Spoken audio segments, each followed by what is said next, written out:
So nice to have you back, Gilbert. It's a pleasure to be with you. Yeah. And let's get started with what's going on with Russia and NATO. And Putin was warning NATO not to send long range missiles to Ukraine using them because, in his mind, Ukraine is not capable of using these missiles without NATO getting involved and just running the show behind the scene, or not behind the scene. But how, on the other hand, we had Stoltenberg talking about that this sending these long range missiles to Ukraine would not escalate the situation, because Putin, every time Putin is putting out a red line and we're gonna cross that red line, nothing gonna happen. In an interview with the Times, he stated that. And how serious was Putin warning? Well, Putin's remarks were said in an offhand way, in a factual way, unemotional way, and he didn't deliver this on a television address to the Russian nation or address it specifically to the Americans and the Brits. It was let's remember the context. This was made between two meetings that he had at the just on Palace Square in downtown Petersburg. He was preparing to speak or coming from the Cultural Forum, and he was interviewed by a man who interviews him regularly. He's always following two steps behind him. Um, uh, and this is a guy from Russia State News, Pavel Zarubin, and he asked him, and Putin gave the answer that you just mentioned, and that has been repeated, and repeated on all media, both mainstream and alternative, forever since last Thursday, Friday. Now, this was not a specific threat; it was a statement of fact, and going from that statement of fact to the next stage in escalation is a big step. And I think that those of us who believe that you go directly from that to exchanging missiles carrying nuclear warheads, I think they're exaggerating very greatly the timing of the threat. Not that we can't reach that stage, of course we can, but it's not going to happen in one step. The means at the disposal of Russia to um, respond to, shall we say, to retaliate for the United States and Britain or others giving the right to use their long range missiles to attack the heartland of Russia. The distance traveled from that permission to a Russian retaliation of one kind or another is all by itself a step. The Russians have many, many things they can do. In the case of Britain, they don't have to bomb London. They just have to cut the cables attaching Britain to the world, and the British financial district will fold. There are a great many things on the infrastructure damage that Russia can do without anybody hardly noticing. So um, let's look at what happened with Iran. Iran and retaliating for the murder in Tehran of an important ally, the one of the leaders of Hamas. Did they fire next day? Did they set off a missile barrage or do anything uh, really earth shaking in the days that followed? Notwithstanding all the warnings coming out of the United States, nothing happened. But, but 2 days ago, the Houthis suddenly had hypersonic missiles, and the Houthis suddenly and inexplicably got through the Iron Dome, got through the American anti-air defense systems on board, well, that whole flotilla that's in the Eastern Mediterranean, precisely to prevent attacks on Israel. It got through it all, and it hit target, which hasn't been identified by the Israelis, I assume because it would be too embarrassing. The Was that pure Houthi development? It's unthinkable. It was had to have been Iranian missiles. I would add something that nobody's talking about, but I'd like to hear it discussed. And how was that missile programmed? To my knowledge, the Iranians and the Houthis do not have satellites that providing reconnaissance to program the missile. So I, as a guess, and I will say explicitly, this is my guess, the Russians did it.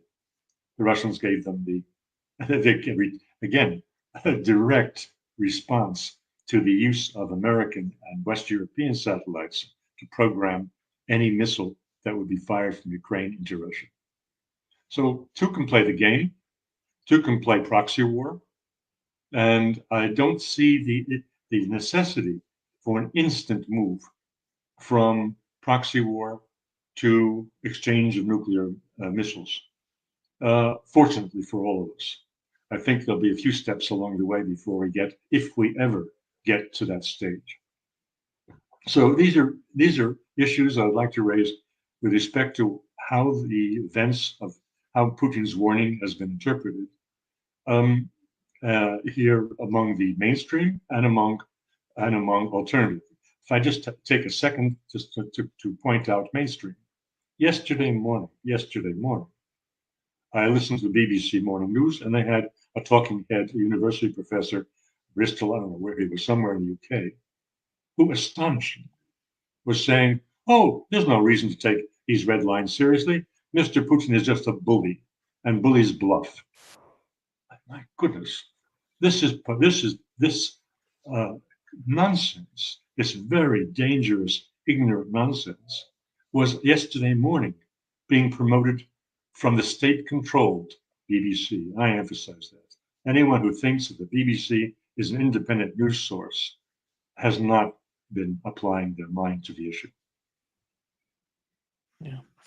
The other thing that Stoltenberg raised in this article in the Times was that he supports the position of France together with the United Kingdom in using these long range missiles. And do you understand the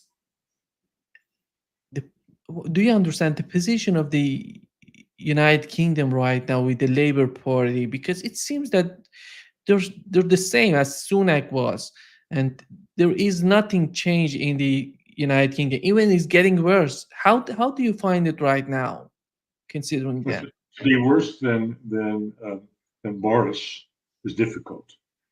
The Tory government was, and still, the man is still appearing before cameras. He was at this Yalta conference in Ukraine, and he was saying the same old things. So the Tory government isn't exactly the point of departure into new areas for Mr. Starmer's government.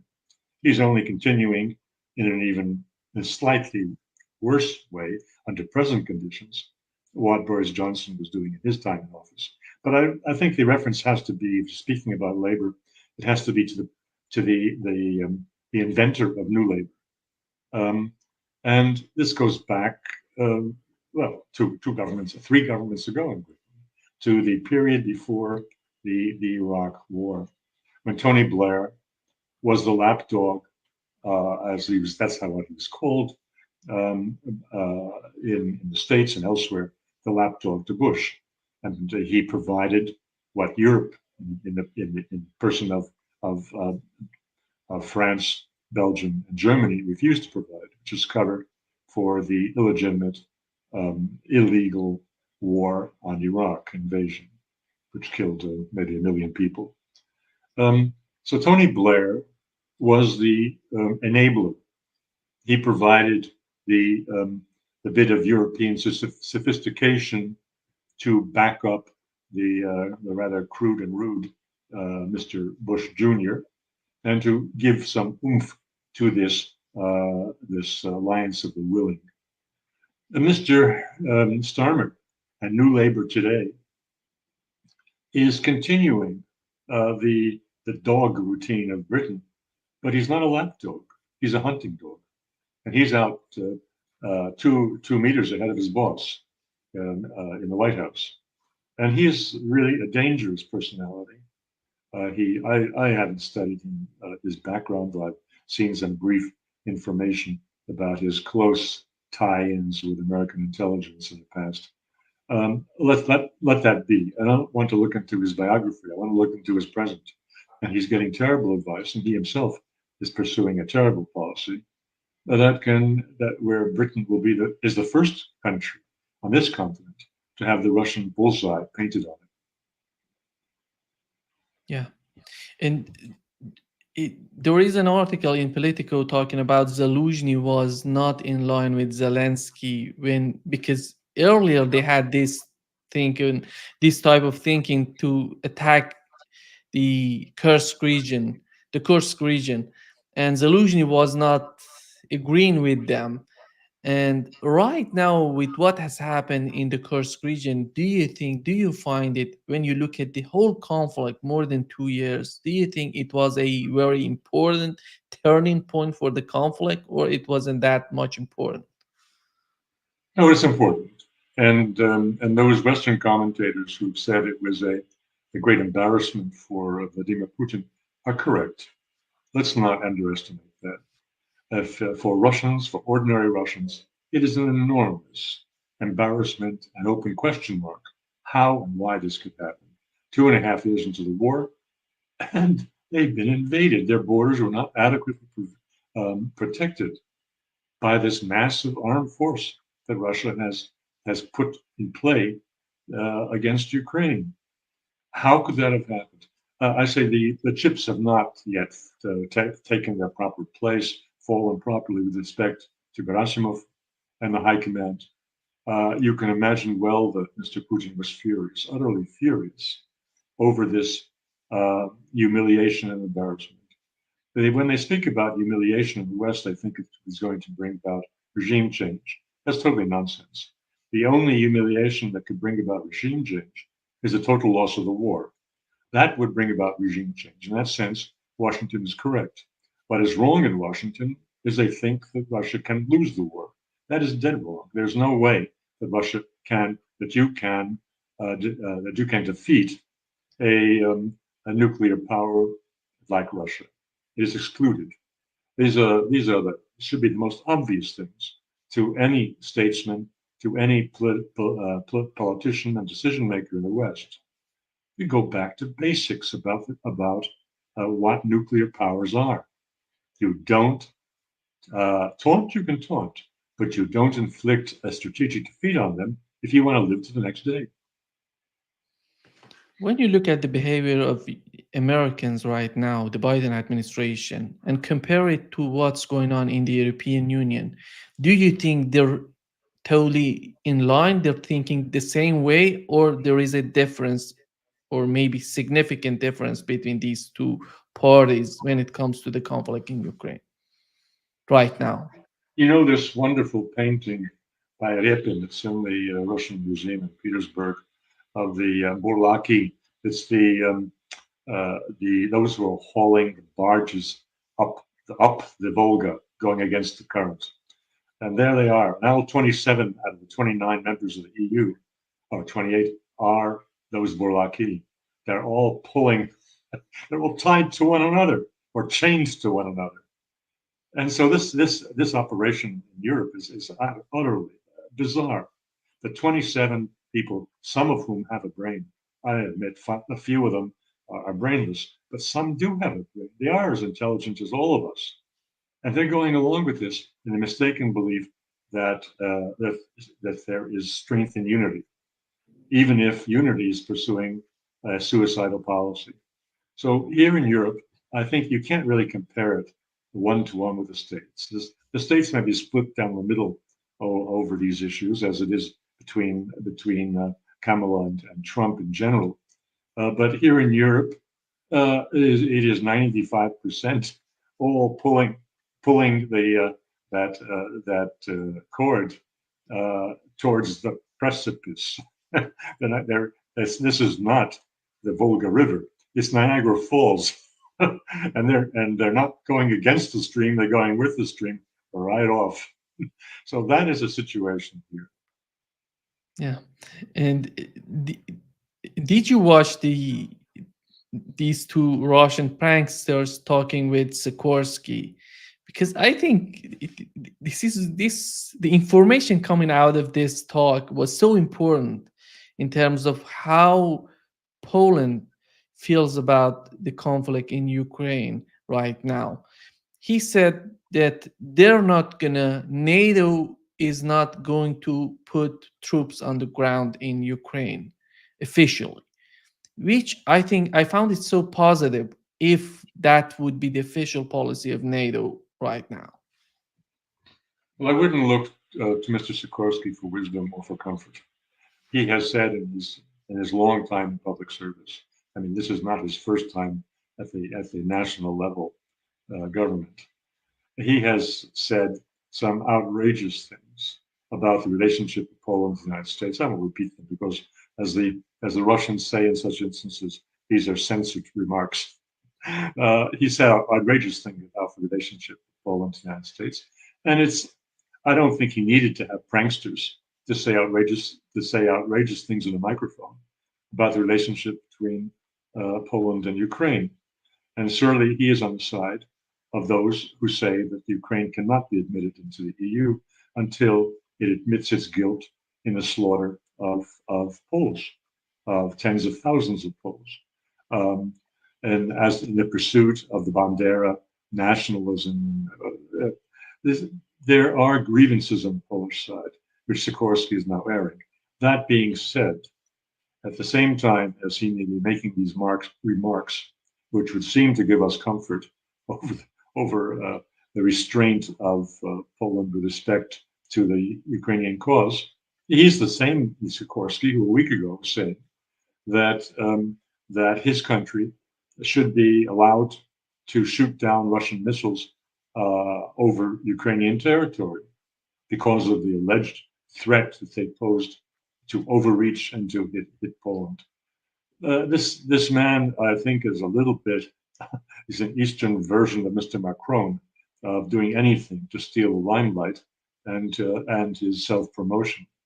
So and the ambivalence, flip flopping. One day you think he's your friend, the next day you think he's your enemy.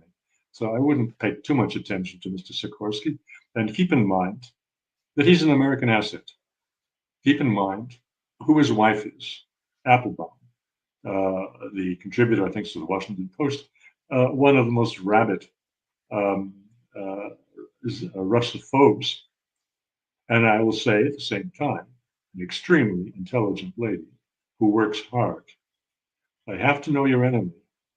You know that I was a close associate of Professor Stephen Cohn, whom I'm sure many in your audience know his name, know what he stood for. And Cohen made a mistake, it was about 2 years before his death, of going into a debate in Canada, at a university in Canada, with Applebaum. And he believed, well, me, Professor Cohen, of course, I know everything. It's all at my fingertips. And then we got this nitwit Applebaum, whom I'm going to debate with. She wiped the floor with him. She was prepared. He looked like a dinosaur. So you have to know your enemies. There's a reason why Sikorsky is as powerful. He's got very good contacts in Washington, thanks to his wife, and his wife is no fool. When this conflict started, if I were to pick the most radical country in the European Union against toward this conflict in Ukraine, that would be Poland in those days. And right now, I would pick the United Kingdom. Do you feel the same way, or do you find it differently? Because right now, I don't see Poland that aggressive toward the conflict, toward what's going on in Ukraine. It seems that they're just coming down. They're not having that sort of excitement they had when this conflict started. Well, the Poles have got the Russian tactical nuclear weapons from Belarus just across the border. So that could sober up their minds a little bit. Despite all the rhetoric and everybody wanting to get into the newspapers, I think that may hold them back a little bit. It's a real competition. Who is the bigger maniac in Europe? The Brits, as you say, totally unreal, delusional in their behavior towards Russia. They think this is the Crimean War of the 1850s. They're missing a beat here, but there are competitors in insanity, and I think it's very relevant to mention that the Estonian federal government national government has been among the foremost crackpots in xenophobic statements, and it is very relevant to where we're going now and to the nature of the head of the European Commission, von der Leyen, that she has appointed and is now promoting to the European Parliament for approval the outgoing Prime Minister of Estonia, Kallas. Very pretty lady, by the way. And I think the reason, but the same lady who 3 weeks or 4 weeks ago said, we have to bring Russia to its knees. Well, there you have it. That means a total defeat, and that means World War III, and that means there you've got a timeline of a few days before we're all ashes. Now, this lady, totally irresponsible, representing 1 million out of I don't know how many hundreds of millions of the population has 350, 400 million population of the EU member countries. You've got 1 million, 1.2 million in Estonia, of which, frankly speaking, a hell of a lot are really Russians, because you go to Tallinn and downtown Tallinn, not only hotels and restaurants, but anywhere except street beggars who are speaking very good Estonian. But normal people in stores are all speaking Russian. Anyway, that's neither here nor there. The point is that Estonia is 1 million, or a little over a million population, and they are wagging 350, 400 million. I don't have at my disposal at this minute the actual population of the EU. They're wagging that body, that dog. And this lady has been appointed to be the supreme representative, to replace Borrell, the supreme representative, the top diplomat, and also, since it hasn't been hived off yet, she's responsible essentially for defense.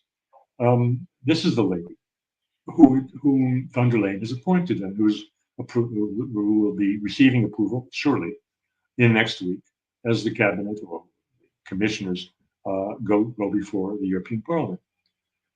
This is why did she appoint her? I think that von der Leyen, considering what a power that she only plays power games, appointed her because she thought this nitwit will be easy to control. I think von der Leyen is misjudged. I think this nitwit will not be controllable. She is a very determined lady, a very ambitious lady, and it doesn't do Europe any credit. This will be its face to the world. The foreign minister of Ukraine recently said that Europeans should feel that Ukraine is already part of the European Union. That's why they have any sort of decision, they have to consider that. But when it comes to the European Union, do they really feel that Ukraine would be part of the European Union in the future? Or maybe now, or maybe in 2 years, 5 years? Well, I can't answer that question for the European Union. I can only speak for what I hear about around me. These are privileged people around me in a social club that I belong to, and I don't think that is on their radar screen. I don't think it's a matter of any interest to them whether Ukraine will be in the EU, except when it comes to the question of how much money they're going to have to cough up in taxes to pay for all that, because Ukraine is a black hole financially and will remain so for a few decades to come.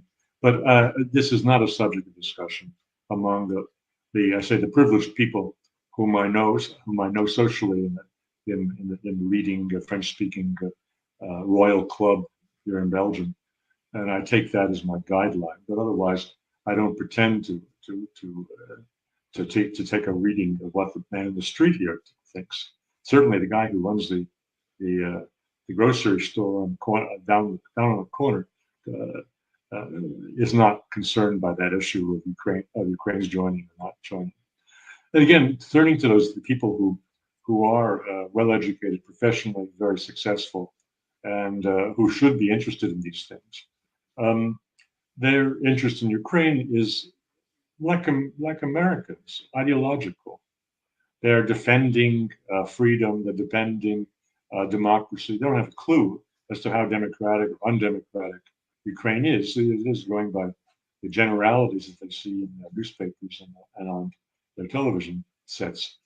But it is that Ukraine, an unreal Ukraine, a non-existent Ukraine that never existed, that they are motivated by and interested in, and considering as the underdog in this war with Russia. Yeah. And recently we had two important talks with Stoltenberg and Lloyd Austin. Both of them were pointing out the way of getting out of this conflict would be a negotiating table, a political settlement.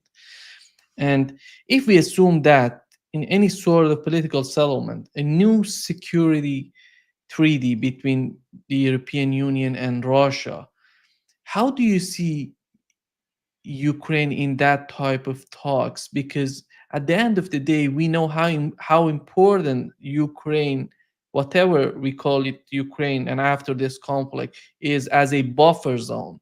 Because the whole situation that we're witnessing right now is part of this concept of Ukraine being a buffer zone between NATO and Russia.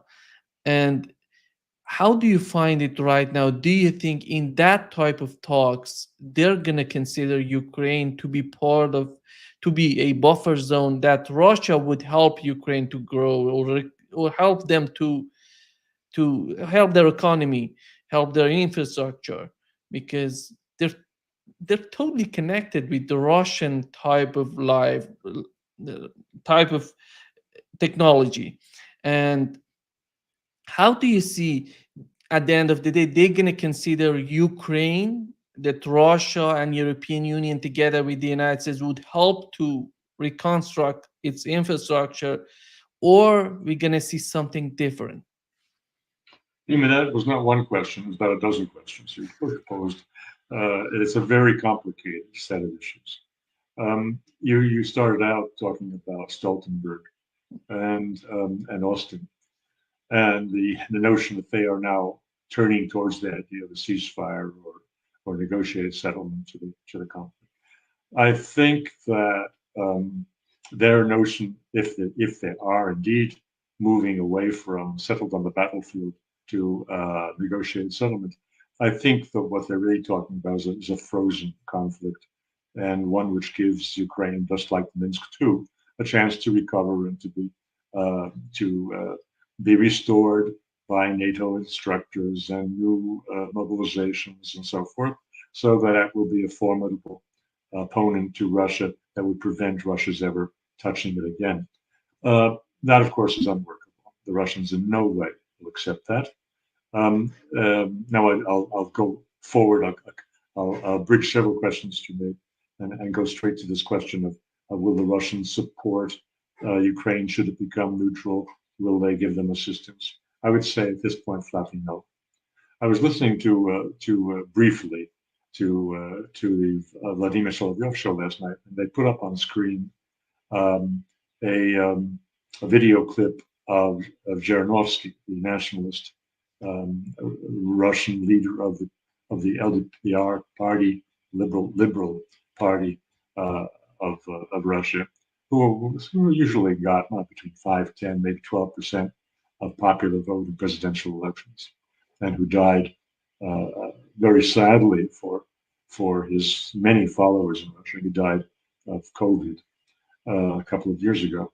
Anyway, Zhirinovsky was saying that, hey, we're not that Ukraine is not a state; it's a beggar, and they only they remember this is going back perhaps to 2016, 2017.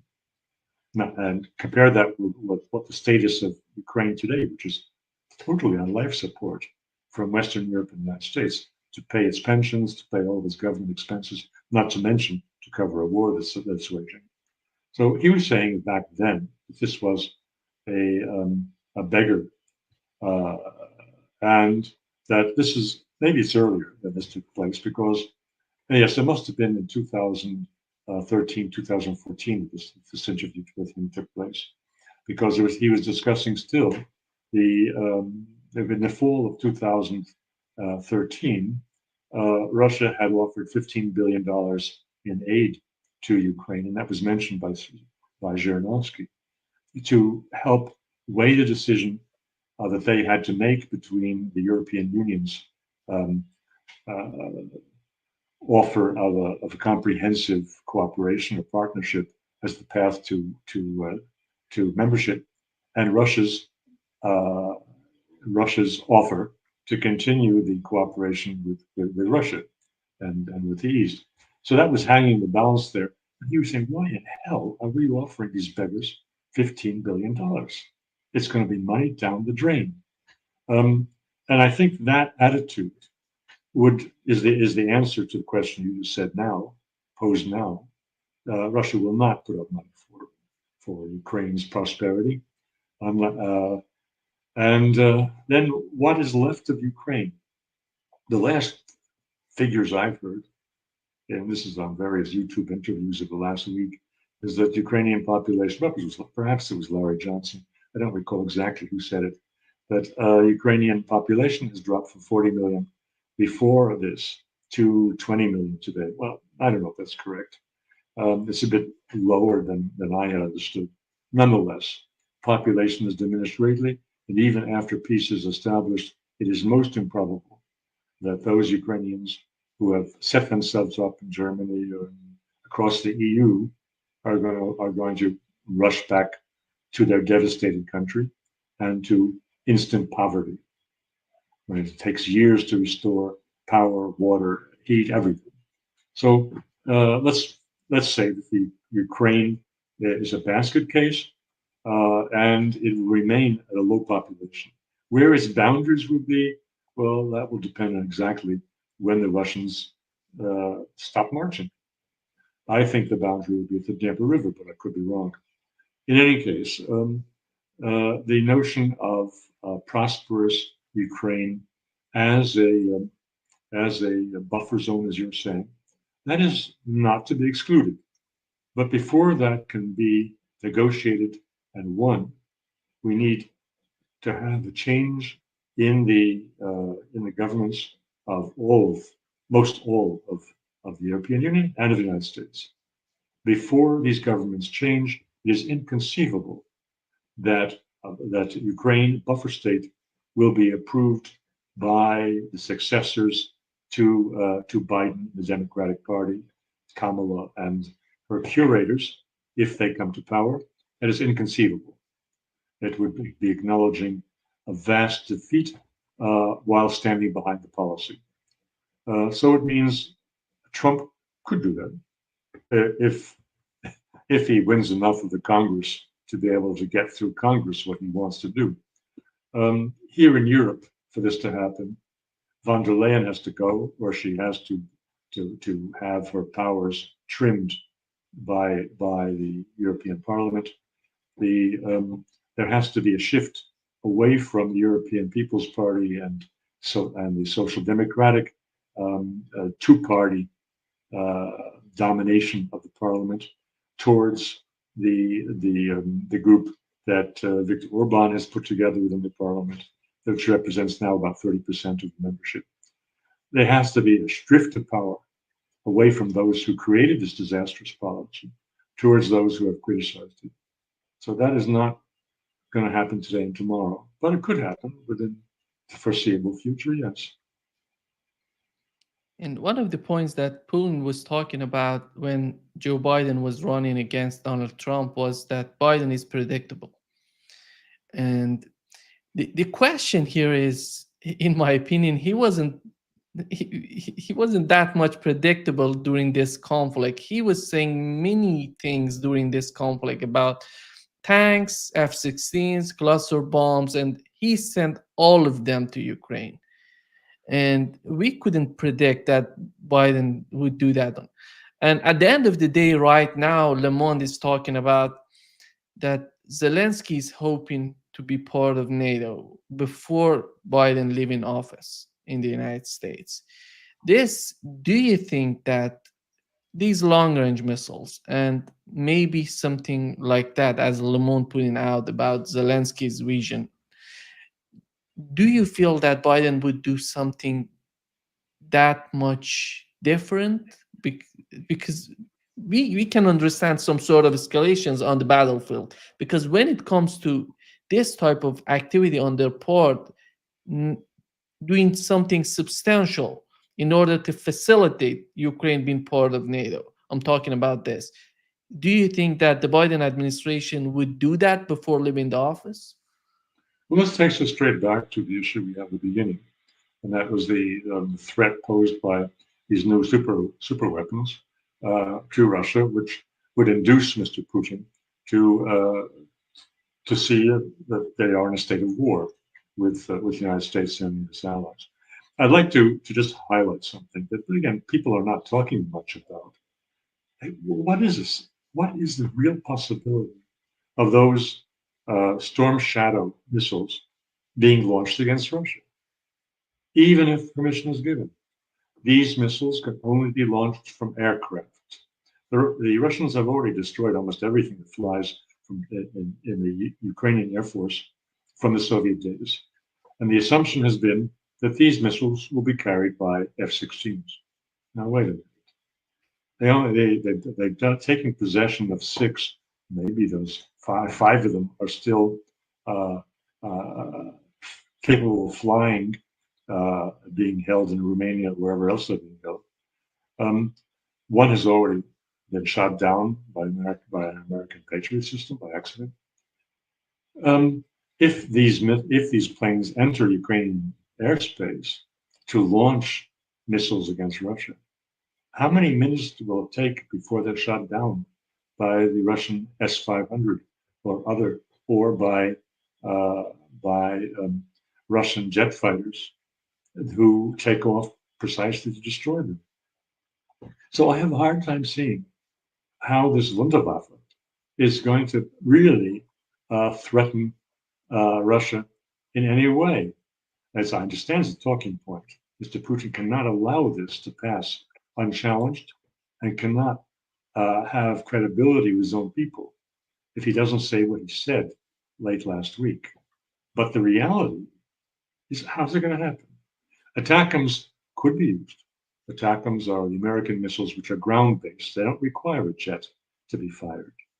And they have, I think, a 500-kilometer radius of action, which is pretty good, certainly good enough to cause havoc in Russian controlled Crimea.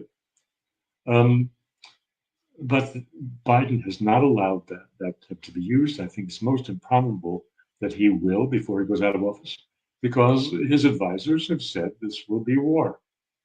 And uh, brain dead as they may be, I think there's a residual intelligence that that is not going to be good for his children and grandchildren.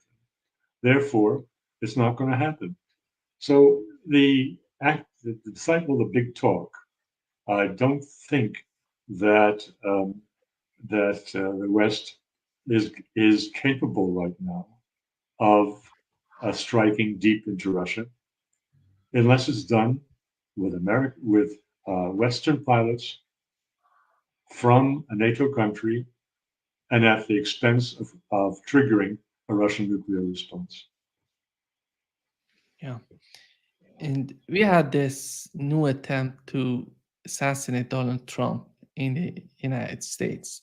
Mhm. And CNN wrote that support Ryan Routh support for Ukraine is a propaganda win for Moscow at a very tricky time for Kiev.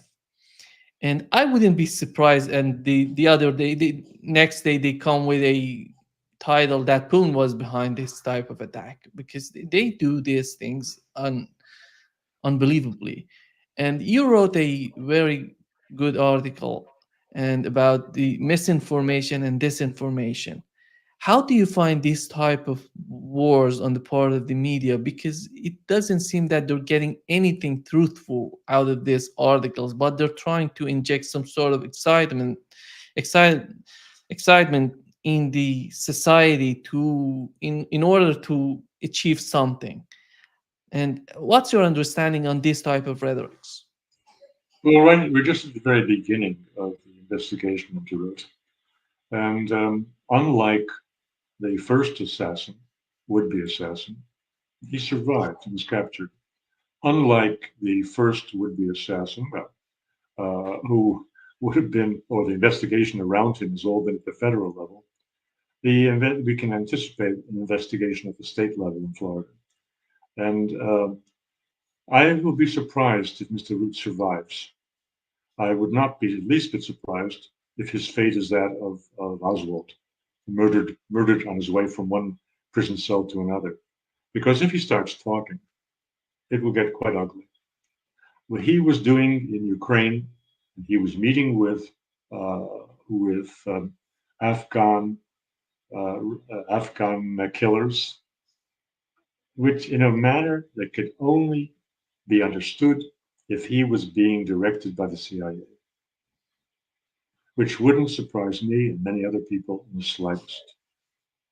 This takes us back to the whole question of why the JFK killing was kept secret.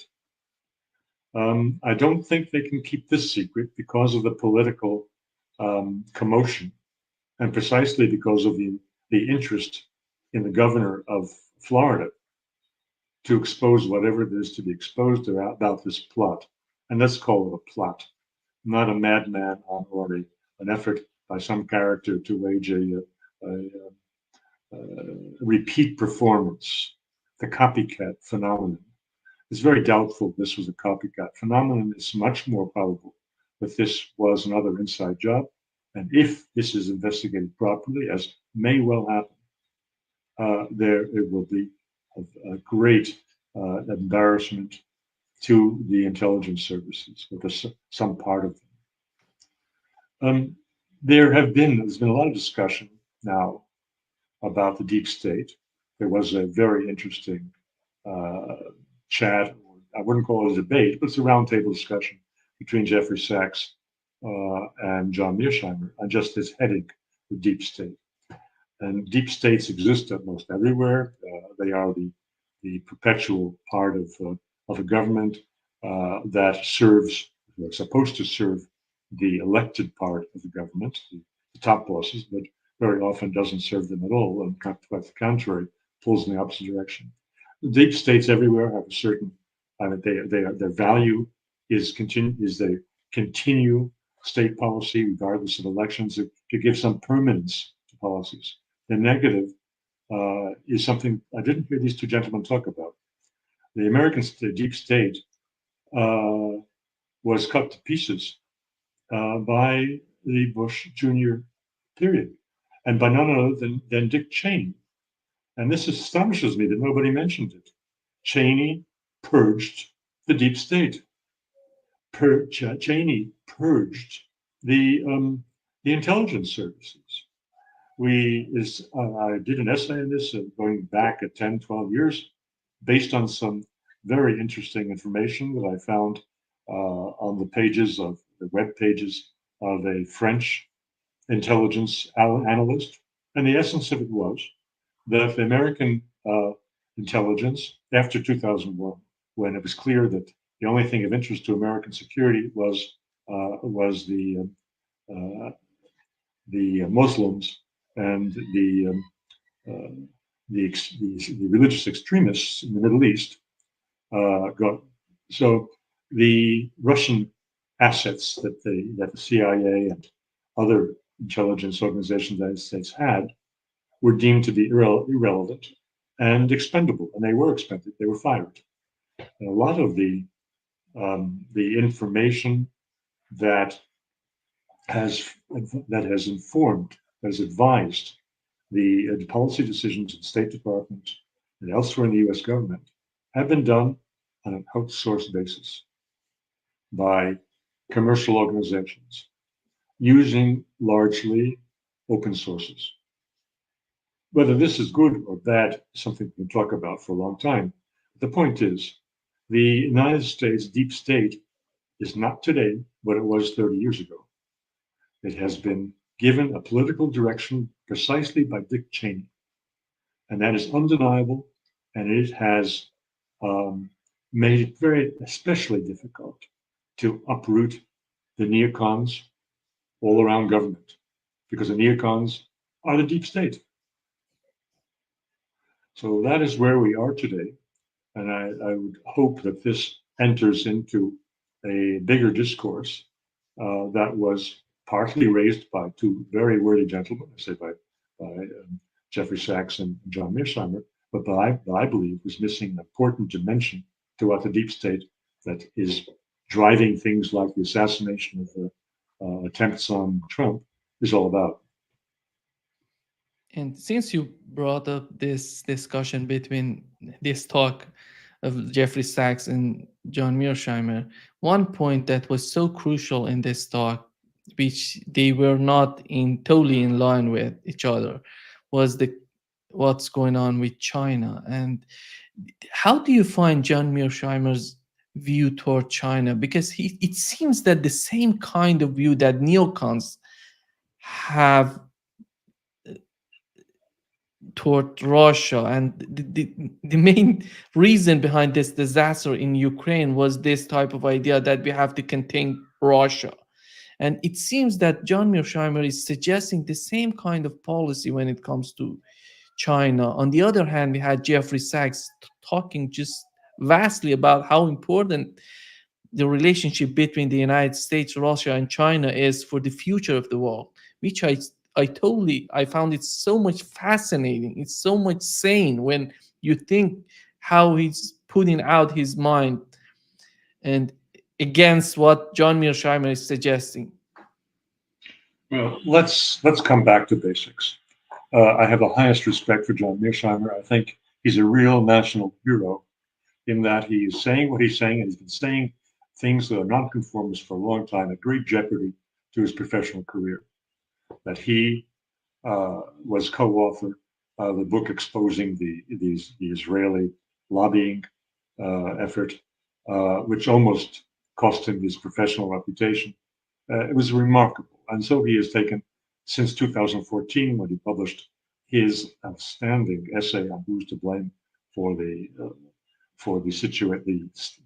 conflict between Russia and the West, um, in Foreign Affairs magazine of all places, and did a video of that lecture, which I don't know how many millions, 10 million people have seen it, more. I've lost track. So I have the highest respect for Mearsheimer. But saying that, let's come back to basics. I'm an historian. He's a political scientist. Political scientists raid history to find lessons. And I don't think John Mearsheimer is any different. We historians have a professional bias. And I would say my bias is that political science is a misnomer. There is no science in politics. It is science. What they are doing is systematic, a great intellectual exercise to explain their own personal positions. And to say that this is an objective science is very often exaggeration. John Mearsheimer has a lot of experience with China. He was invited as an honored guest there many times. Um, but that does not mean that he is objective about China. And I think when Jeffrey Sachs threw him a bouquet, this was in an exchange they had a week ago, or maybe it was just Sachs speaking alone without Mearsheimer present. He was saying that he understood the sagacity of Mearsheimer because back in 2002, Mearsheimer said that inevitably there's going to be a big conflict between the United States and China. And Jeffrey Sachs said, I didn't see that at all. So he has the highest respect for Mearsheimer, given that Mearsheimer foresaw that this is the nature of nations and empires, that they fight to the death to maintain their supremacy when they think it is threatened or when they're about to lose their top position. Okay, good. I don't take anything away from that operating assumption. Maybe it's right, maybe it's wrong. Maybe we're condemned and maybe we're not. But there are, without criticizing any individual, we all have our own perspectives based on our own experience and specific knowledge. And there's no reason to expect they will all be saying the same thing. We can be aligned on the big issues of who are the angels and who are the devils. I think we're all pretty much aligned on that. We're all so many of us in the alternative media are so-called fighters for peace, just to enjoy that little contradiction there. But having said that, there's no reason for us to be totally aligned on every interpretation, including whether a conflict with China is inevitable or or can be avoided, whether the destruction of Russia is necessary for the United States to sit at the board of directors table of world governance or not. So that is where we are.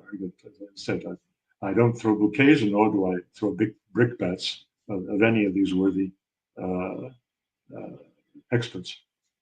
Yeah. Thank you so much for being with us today. Great pleasure as always. Well, thanks for allowing me these nonconformist explanations. It's my pleasure.